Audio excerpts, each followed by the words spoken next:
ఇప్పుడు వాళ్ళు కూడా ఈరోజు ఎస్మా ప్రయోగించారు వాళ్ళపైన. సో వాళ్ళకు కూడా ఇబ్బందులు పెడుతున్న పరిస్థితి ఇదే. ఈ రోజే చివరి డెడ్ లైన్ కూడా విధించింది ప్రభుత్వం. ఒకవైపు మీరు కూడా ఆశా వర్కర్లు కూడా సమ్మె చేస్తున్నటువంటి పరిస్థితులు కనిపిస్తూ ఉన్నాయి. ఏంటి ప్రభుత్వం ఏమైనా పిలిచి మాట్లాడే ప్రయత్నం చేసిందా? అసలు ఏం జరుగుతోంది?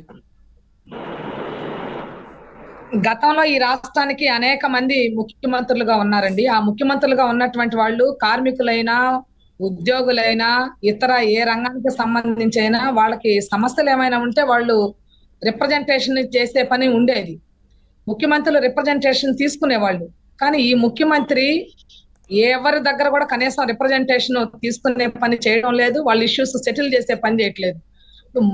అంగన్వాడీ వర్కర్లు ఒకవైపున సమ్మె చేస్తా ఉన్నారు, మరొక వైపున మున్సిపల్ కార్మికులు చేస్తున్నారు, సర్వశిక్ష అభియాన్ ఉద్యోగులు చేస్తా ఉన్నారు, విఆర్ఏలు రేపో మాపో సమ్మెలోకి రాబోతా ఉన్నారు.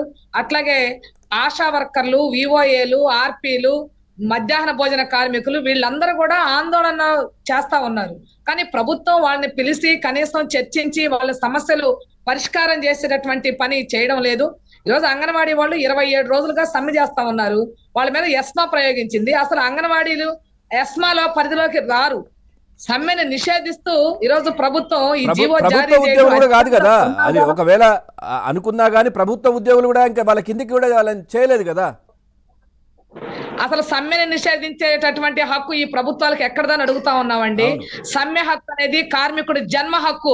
వీళ్ళు ఇష్టానుసారంగా అధికారం ఉందనే పేరుతో జీవోలు జారీ చేస్తే ప్రజలు వాటిని యాక్సెప్ట్ చేయరు. ఈ రోజు అంగన్వాడీ ఉద్యోగులు దాన్ని యాక్సెప్ట్ చేయటం లేదు. అందుకనే సమ్మె కొనసాగిస్తున్నారు. ప్రభుత్వానికి ఇప్పటికైనా బుద్ధి తెచ్చుకోవాలి. ఎవరి మీద ఏ ప్రయోగాలు చేస్తున్నాం అనేదన్నా కనీసం ఉండాలి. మీరు ఇచ్చినటువంటి హామీని నెరవేర్చమనే పద్ధతిలో ఈ రోజు అంగన్వాడీలు అడుగుతా ఉంటే వాళ్ళకి సమస్య పరిష్కారం చేయకపోగా మేము ఒకసారి పెంచితే ఇంకోసారి పెంచం జీతాలు, మీరు డ్యూటీలోకి వెళ్ళండి లేకపోతే మిమ్మల్ని తొలగిస్తాం. ఎంతమందిని తొలగిస్తారు? 1,00,000 మంది అంగన్వాడీ ఉద్యోగులే కాదు, 1,00,000 కుటుంబాలు అవి. వాళ్ళతో పాటు ఈ రోజు ఏ కార్మికులు అయితే ఆందోళన చేస్తున్నారో వాళ్ళందరూ కూడా ఈ రోజు అంగన్వాడీ వర్కర్లకి తోడుగా ఉన్నారు. అందుకని ప్రభుత్వం ఈ ఎస్మా చట్టం ఏదైతే ఉందో దీన్ని వెంటనే రద్దు చేసుకుంటే గౌరవప్రదంగా ఉంటది. లేకపోతే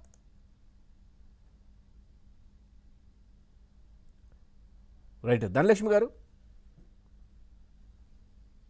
రైట్, సిగ్నల్ కట్టింది పూర్తిగా. ఇటు ఆశా వర్కర్లు వేతనం ఇస్తున్నాం అంటున్నారు, కానీ అన్ని వేల రకాల పనులు కూడా చేపిస్తా ఉన్నారు. సెలవులు లేకుండా ఎవరైనా పని చేసే వాళ్ళు ఉన్నారండి భారతదేశంలో? ఒక్క రోజు కూడా సెలవు లేకుండా పని చేపించే పని ఈ రోజు ఆశా వర్కర్లతో చేస్తా ఉన్నారు.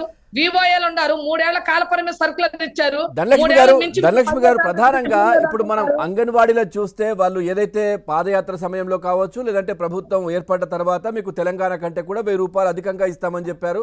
సో గత ప్రభుత్వం పెంచినటువంటి డబ్బులే ఉన్నాయి, ఈ ప్రభుత్వం వచ్చిన తర్వాత పెంచింది ఏమీ లేదు.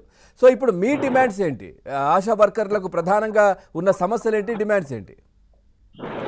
ఆశా వర్కర్స్ కు కూడా కనీస వేతనాలు చెల్లించాలని మేము డిమాండ్ చేస్తా ఉన్నామండి. ఈ ప్రభుత్వం ఇస్తున్నటువంటి 10,000 రూపాయలతోటి ఇల్లు గడవనటువంటి పరిస్థితి వస్తా ఉంది. నెలలో 2,000 నుంచి 3,000 రూపాయల దాకా తిరగడం కోసం పిహెచ్సిలకి ఆసుపత్రులకి తిరగడానికే ఛార్జీలకి డబ్బులు అయిపోతా ఉన్నాయి.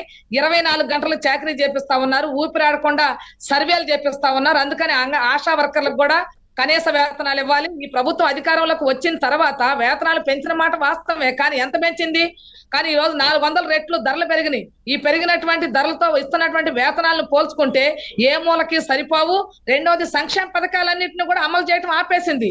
ఈ రోజు అంగన్వాడీలకు అమలు చేయట్లేదు, ఆశా వర్కర్లకు అమలు చేయట్లేదు, మున్సిపల్ వర్కర్లకు అమలు చేయట్లేదు.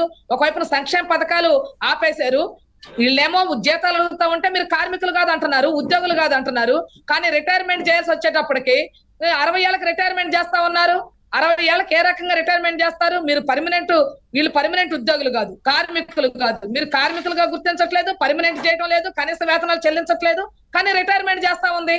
ఈ రోజు వర్క్ లోడ్ ఎక్కువ అయిపోయి ఇచ్చినటువంటి ఫోన్లు పనిచేయక ఈ యాప్లకి హింస ఎక్కువైపోయింది. హింస భరించలేక, పనిచేయలేక, సెలవులు లేక, రెస్ట్ లేక అల్లాడిపోతా ఉన్నారు ఈ రోజు ఆశా వర్కర్లు. అందుకనే వాళ్ళు ప్రాణాలు కోల్పోతా ఉన్నారు. ఆ చనిపోతున్నటువంటి వాళ్ళకి 10 లక్షల రూపాయలు ఈ ఎక్స్గ్రేషియా ఇవ్వాలని అడుగుతా ఉన్నాం. వాళ్ళ కుటుంబంలో ఒకరికి ఉద్యోగం ఇవ్వాలంటున్నాం. మీరు రిటైర్మెంట్ చేసే పని అయితే 5 లక్షల రూపాయలు ఎక్స్గ్రేషియా వాళ్ళకి రిటైర్మెంట్ బెనిఫిట్స్ కింద ఇవ్వమని అడుగుతా ఉన్నాం. కానీ ఇవన్నీ ఏమి చేయడం కోసం కూడా ప్రభుత్వం సిద్ధంగా లేదు. ఇష్టమైతే పని చేయండి, లేకపోతే పొండి అంటుంది. మేము ఓట్లేస్తేనే, ప్రజలందరూ కలిసి ఓట్లేస్తేనే ఈ ప్రభుత్వం అధికారంలో ఉంది. మీరు మాకు అక్కర్లేదు పొండి అని అంటే 24 ఎన్నికల్లో కూడా ఈ కార్మిక వర్గం అందరూ మీరు మాకు అవసరం లేదని ఇంటికి పంపించే పని కార్మికులు కూడా చేయగలరు. ఇటు సహనాన్ని పరీక్షించే పని చేస్తున్నారు. ఇది మంచిది కాదు ఈ ప్రభుత్వానికి. కనీసం మీ సమస్యలు ఏంటనేటటువంటిది పరిశీలించే పని, దాన్ని న్యాయం ఉందా లేదా అనే పద్ధతిలో ఆలోచించే పని కూడా చేయటం లేదు. ఈ రోజు అంగన్వాడీలు తెలంగాణ కంటే అదనంగా వేతనం పెంచుతామన్నారు 1000 రూపాయలు, వాళ్ళకి 13,600 ఇస్తున్నారు. ఇవ్వండి మీరు 14,600. లేదు నేను చట్టాన్ని నమ్ముతాను గౌరవిస్తానని చెప్తే కనీస వేతనం 26,000 ఇవ్వండి, 26,000 అన్న ఇవ్వండి, లేదా 14,600 అన్న ఇవ్వండి. ఈ రెండు ఇవ్వకుండా మేము ఒకసారి పెంచితే రెండోసారి పెంచం. మీరేమో మార్కెట్ లోకి వస్తున్న కార్లు కొత్తవి వస్తామంటే మీరు పాత కార్లు అమ్మేసేసి కొత్త కార్లు కొనే పని చేస్తారా ప్రజలు డబ్బులు పెట్టి? ఈ రోజు అంగన్వాడీలకు జీతాలు ఇవ్వడానికి డబ్బులు లేవు, ఆశాలకు ఇవ్వడానికి లేవు, విఓఎల్కి ఇవ్వడానికి లేవు, మిడ్ డే మీల్కి ఇవ్వడానికి లేవు. వీళ్ళందరికీ జీతాలు ఇవ్వడానికి అయితే ప్రభుత్వం దగ్గర డబ్బులు లేవు, మేము సంక్షేమ పథకాలు ఇస్తామని చెప్తున్నారు. మరి విశాఖపట్నంలో రిషికొండ మీద 500 కోట్ల రూపాయలు పెట్టి ఏ రకంగా రాజ్మహల్ కట్టించుకున్నాడు? తాడేపల్లిలో ప్యాలెస్ ఎక్కడి నుంచి వస్తా ఉంది? మీరు కట్టించుకోవటానికి మీ సౌకర్యాల కోసం అయితేనేమో ప్రజాధనాన్ని ఖర్చు పెట్టే పని చేస్తారా?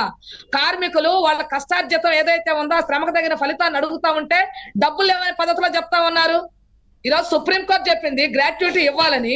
నువ్వు గ్రాట్యుటీ ఇవ్వలేకపోతే, లెక్క కట్టి ఇవ్వలేకపోతే నువ్వు రిటైర్మెంట్ బెనిఫిట్స్ కింద మేము అడుగుతున్నటువంటి 5 లక్షల రూపాయలు ఇవ్వు, లేదా ఇస్తున్నటువంటి వేతనం ఏదైతే ఉందో ఆ వేతనంలో ఆఖరి వేతనంలో 15 రోజులకు సంబంధించినటువంటి ఈ వేతనాన్ని లెక్క కట్టి నువ్వు గ్రాట్యుటీ ఇవ్వాలి. ఎన్ని సంవత్సరాలు చేస్తే అన్ని సంవత్సరాలు ఇవ్వకుండా లేనిపోయిన పెత్తనాన్ని ప్రదర్శించేటటువంటి పని చేస్తా ఉన్నారు. కార్మికుల మనోధైర్యాన్ని దెబ్బతీయాలని రకరకాల ప్రయత్నాలు ఈ ప్రభుత్వం చేస్తా ఉంది.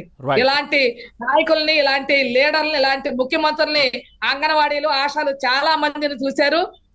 కార్మికులు జోలికి వచ్చి వాళ్ళ హక్కులు కాలరాయాలనుకున్నటువంటి వాళ్ళు మట్టిలో కలిసిపోయారు తప్ప కార్మికులు అలాగే ఉన్నారు. లక్ష్మి గారు, ఇంతకాలం ఎందుకు ఆగారు? మీరు ఇంతకాలం ఎందుకు ఆగారు? ప్రభుత్వం ఏర్పడ్డాక కలిసే ప్రయత్నం ఎందుకు చేయలేదు? మీరు ఎప్పటి నుంచి స్టార్ట్ చేస్తున్నారు ప్రభుత్వంతో సంప్రదింపులు మీ సమస్యలకు సంబంధించి? మేము కంటిన్యూగా రిప్రజెంటేషన్స్ చేసే పని చేస్తున్నాము. అట్లాగే ధర్నాలు కూడా చేశాము, మండల కేంద్రాల్లో చేశాము, పిహెచ్సిల దగ్గర చేశాము, జిల్లా కేంద్రాల్లో చేశాము, మంత్రుల దగ్గర చేశాము, అధికారులకు వినతి పత్రాలు ఇచ్చే పని చేశాము.